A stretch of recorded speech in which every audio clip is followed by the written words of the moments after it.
Welcome back to another video. We are going to be talking about quick tips to help you guys on your way of tailoring.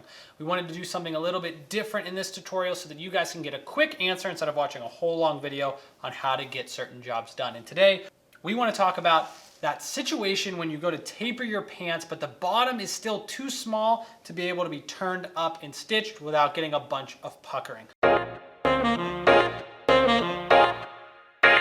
So we're going to turn over to this display on the iPad and we're going to talk about this problem.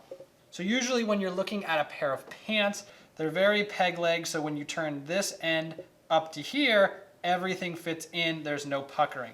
Now the problem is you try and taper, say from here down, that's a bit extreme. The problem is this section here is too small to fit into this section here. So what are you going to do to be able to solve this problem? All you need to do is, so say this is your hemline.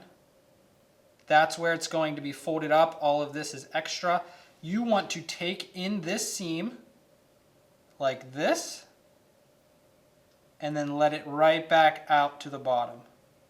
Both sides. So it'll be coming in like this, out to the bottom. Now naturally that'll be on this seam here. We're not going to be actually taking it in on the creases, but this way, this point, when folded up to its natural point here, it will be wide enough to fit, still be tapered at the bottom, but it will fit so that everything looks a lot smoother.